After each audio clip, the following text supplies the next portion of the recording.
ઉદાહરણ નંબર 1.3 કે ભાઈ બે બિંદુવત વિદ્યુતભાર રકમ વાંચો. બે બિંદુવત વિદ્યુતભારો વચ્ચેના સ્થિર વિદ્યુત બળ માટેનો કુલમનો નિયમ અને બે સ્થિર બિંદુવત દળો વચ્ચેના ગુરુત્વબળ માટેનો ન્યૂટનનો નિયમ એ બંનેનો આધાર અનુક્રમે વિદ્યુતભારો અને દળો વચ્ચેના અંતરના વ્યસ્ત વર્ગ પર છે. ઇલેક્ટ્રોન અને પ્રોટોન અને બે પ્રોટોન વચ્ચે લાગતા આ બળોના માનના ગુણોત્તર પરથી તેમની પ્રબળતાની સરખામણી કરો. પ્રશ્ન શું છે? બળના માનના પ્રબળતાની સરખામણી કરવાની છે, એટલે કે વિદ્યુત બળ અને ગુરુત્વ બળ વચ્ચેમાંથી એ બેમાંથી કોણ પ્રબળ છે. ત્યારબાદ ઇલેક્ટ્રોન અને પ્રોટોન જો 1 એંગસ્ટ્રોમ દૂર હોય ત્યારે તેમના પરસ્પર આકર્ષણ બળથી ઉદ્ભવતા ઇલેક્ટ્રોન અને પ્રોટોનના પ્રવેગ શોધો. બરાબર, આટલા પ્રશ્નો બે પૂછેલા છે અને એ બે પ્રશ્નો માટે જે જરૂરી માહિતી છે એ માહિતી લખેલી છે કે પ્રોટોનનું દળ જે છે, પ્રોટોનનું દળ આપણે લેવાનું છે MP બરાબર 1.67 ગુણ્યા 10⁻27 કિલોગ્રામ અને ઇલેક્ટ્રોનનું દળ લેવાનું છે આપણે ઇલેક્ટ્રોનનું દળ ME બરાબર 9.11 ગુણ્યા 10⁻31 કિલોગ્રામ. હવે અહીંયા તમારે અંતર ફિક્સ કરવા નથી, ટૂંકમાં આપેલ અંતર માટે જ બંને કેસમાં અંતર બેટા સમાન લેવાનું છે. તો પહેલા પ્રશ્નમાં લખ્યું છે કે ભાઈ ઇલેક્ટ્રોન અને પ્રોટોન, પછી બે પ્રોટોન વચ્ચે ગુરુત્વાકર્ષી બળની સરખામણી કરવાની છે. પહેલા કેસમાં કે ઇલેક્ટ્રોન અને પ્રોટોન વચ્ચે આર અંતરે લાગતું વિદ્યુત બળ આપણે એને FE કહી દઈએ. FE નું માન 1/4πε0 E²/r² લખાય બેટા. 1/4πε0 E²/r².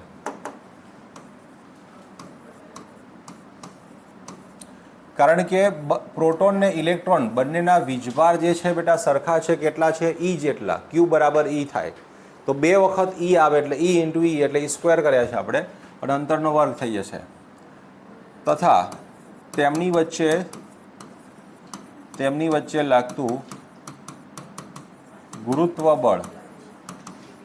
ગુરુત્વ બળ એને આપણે FG કહી દઈએ. તો FG બરાબર લખી શકાય G ME × MP / r². તો આ બે બળ આપણી પાસે આવ્યા. વિદ્યુત બળ સમીકરણ 1 કહી દો અને આને કહી દઈએ સમીકરણ નંબર 2 ગુરુત્વ બળ. તો સમીકરણ 1 અને 2 નો ગુણોત્તર લેતા જો આપણે એની સરખામણી કરવાની છે બેટા, એટલે ગુણોત્તર લેવો પડશે. એટલે ખ્યાલ આવે કે ભાઈ કયું બળ પ્રબળ છે. તો FE ના છેદમાં FG વિદ્યુત બળ ભાગ્યા ગુરુત્વ બળ 1/4πε0 E²/r² છેદમાં G ME MP એટલે કે કોનું દળ છે? ઇલેક્ટ્રોન અને પ્રોટોનનું દળ /r². ચલો આ છેદ ઉડી જશે, કેન્સલ થઈ જશે. E²/4πε0 okay. આપણે આની જગ્યાએ K લઈ લઈએ જેથી કરીને ગણતરીમાં સરળતા રહેશે. ચલો કંઈ વાંધો નહીં, અત્યારે હાલ લખી દઈએ E²/4πε0 અને G ME MP 1/4πε0 ને આપણે નામ આપી દઈએ K. 1/4πε0 ના સ્થાને શું મૂકી દઈએ બેટા? K મૂકી દઈએ. તો લખાય K² G ME MP, જેથી ગણતરી થોડી સરળ થઈ જાય. તો અહીંયા 9 × 10⁹ મૂકી દઈએ. E એટલે 1.6 × 10⁻19 થાય એનો વર્ગ અને છેદમાં 6.67 10⁻11 કેપિટલ G એટલે કે ગુરુત્વાકર્ષી સાર્વત્રિક અચળાંકનું મૂલ્ય 9.11 × 10⁻31 કિલોગ્રામ ઇલેક્ટ્રોનનું દળ અને પ્રોટોનનું દળ આપ્યું છે 1.67 × 10⁻27 કિલોગ્રામ. બોલો ગુણોત્તરથી જવાબ જે આવ્યો હોય એ પહેલાં કહો શું આવે છે?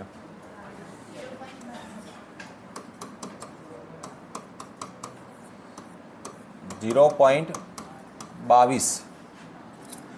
ગુણોત્તર આવ્યો. હવે ઘાત સેટ કરો, ચલો કેટલી આવશે? નીચે ઘાતનો સરવાળો કરો એટલે -27 -31 ને -11નો સરવાળો કેટલો આવે છે? 7 ને 2 9 ને નીચે 6 69 થઈ. નીચે -69 એ ઉપર જઈ એટલે +69 69 ને 9 એટલે 78 થઈ. 78માંથી 38 બાદ કરી દો એટલે 40 ઘાત વધી, તો ગુણ્યા 10 + 40 ઘાત. બરાબર. એટલે આનો અર્થ એવો થયો કે વિદ્યુત બળ ઇલેક્ટ્રોન પ્રોટોન વચ્ચે જે લાગે છે એ 2.2 × 10⁻39 ગણું વધારે પ્રબળ છે. કેટલા ગણું પ્રબળ છે ભાઈ? વિદ્યુત બળ ગુરુત્વાકર્ષી બળ કરતાં 2.2 × 10⁻39 ગણું પ્રબળ છે. એટલે ખૂબ જ વધારે પ્રબળ છે. એટલે માની લો કે આપેલ અંતર માટે ઇલેક્ટ્રોન પ્રોટોન વચ્ચે લાગતા વિદ્યુત બળની ચર્ચા કરતા હોય તો ગુરુત્વાકર્ષી બળને તમે અવગણી નાખો તો પણ ચાલે. કેમ ચાલે? કેમ કે એની સાપેક્ષમાં ખૂબ જ નાનું છે ગુરુત્વાકર્ષણ બળ. વિદ્યુત બળ આટલું બધું પ્રબળ છે. તે બે પ્રોટોન વચ્ચે લાગતા વિદ્યુત બળ અને ગુરુત્વાકર્ષી બળનો ગુણોત્તર માગ્યો છે. તો આ ગુણોત્તરમાં FE/FGમાં ફરક શું પડશે કે E²/R², તો એ પણ આવવાના છે આની અંદર. પ્રોટોન માટે વીજભાર એના રહેવાનો, ઇલેક્ટ્રોન માટે જે હતો એ જ. અને અહીંયા GME × MP હતા, એની જગ્યાએ MP × MP 2 વાર થાય એટલે MP² થઈ જશે /R². તો આ કેન્સલ થતાં આપણને ગુણોત્તર આટલો મળે છે. ચલો આની અંદર કિંમત મૂકીએ તો આ 9 × 10⁹ 1.6 × 10⁻19નો વર્ગ ભાગ્યા 6.67 × 10⁻11 1.67 × 10⁻27 એનો વર્ગ. બોલો શું આવે?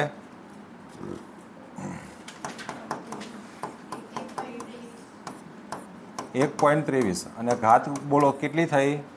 27 તો 54 નીચે બેટા, 54 ને 11 ઉમેરી દેવાની તમારે એટલે 65. 65 ઉપર ગઈ એટલે +65 થઈ, +65 ને 9 એટલે 74. 74માંથી 38 બાદ કરો, કેટલી વધી? એટલે +36 આવે. આમ FE બરાબર બે પ્રોટોન વચ્ચે લાગતા વિદ્યુત બળનું મૂલ્ય, વિદ્યુત બળ ટૂંકમાં 1.23 × 10⁻36 ગણું વધારે પ્રબળ છે એમની વચ્ચે લાગતા ગુરુત્વાકર્ષી બળ કરતાં. જો આ પ્રશ્ન બેટા MCQમાં પૂછી શકાય સીધો જ. MCQ તરીકે આ સીધો જ પ્રશ્ન આવી શકે. આપેલ અંતરે બે પ્રોટોનને લાગતા વિદ્યુત બળ અને ગુરુત્વાકર્ષી બળમાંથી વિદ્યુત બળ એ ગુરુત્વાકર્ષી બળ કરતાં કેટલું પ્રબળ છે, આ પ્રશ્ન પૂછાયેલો પણ છે. એટલે મૂલ્ય સીધું તમે કરી શકો 10⁻36 અને પેલામાં 10⁻39 ગણું. આગળનો અંક તમે જુઓ, આપણે આગળ ધોરણ 11માં ભણી ગયા એ પ્રમાણે તમને ખબર હોવી જોઈએ કે આગળનો અંક એ 5 કરતાં નાનો છે, એટલે આપણે એને 1 તરીકે લઈ શકીએ. તો સીધું જ ઘાતાંકની સરખામણી કરીને કહી શકાય ક્રમાંક કેટલા ક્રમનું છે એમ, તો 10⁻39 ક્રમનું પ્રબળ છે. અહીંયા 10⁻36 ગણું પ્રબળ છે. બરાબર. જો આ અંક 6 હોત અથવા 5 કરતાં ટૂંકમાં મોટો અંક હોત ને તો આપણે એને 10 લેવા પડે, તો એક ઘાત વધી જાય. ખાલી સરખામણી કરવાની વાત આવે ત્યારની વાત છે. હજુ તો પ્રશ્ન બાકી છે, બી પ્રશ્ન આનો હજુ તો એ જ સોલ્વ કર્યો છે આપણે, એટલે થોડી શાંતિ રાખીશું. પહેલાં આપણે લખી લઈશું બી પ્રશ્ન અને પછી આગળ જઈએ. જુઓ બીજા પ્રશ્નમાં શું પૂછ્યું છે. પ્રશ્ન બીમાં કે ઇલેક્ટ્રોન પ્રોટોન વચ્ચે લાગતા 1 એંગસ્ટ્રોમ દૂર હોય ત્યારે એમના પરસ્પર આકર્ષણ બળથી ઉદ્ભવતા પ્રવેગ શોધવાના છે. જો ઇલેક્ટ્રોન, બીજા પ્રશ્નમાં પૂછ્યું છે જો ઇલેક્ટ્રોન અને પ્રોટોન એકબીજાથી 1 એંગસ્ટ્રોમ દૂર હોય ત્યારે તેમની વચ્ચે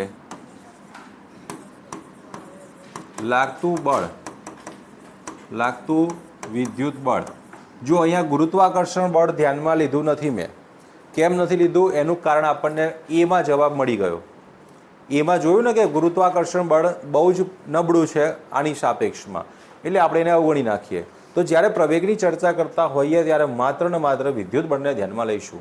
એટલે હું વિદ્યુત બળ શોધીને જ પછી ડાયરેક્ટ પ્રવેગ શોધીશ. બરાબર. તો વિદ્યુત બળ F બરાબર શું લખી શકાય બેટા? તો ભાઈ K E²/R².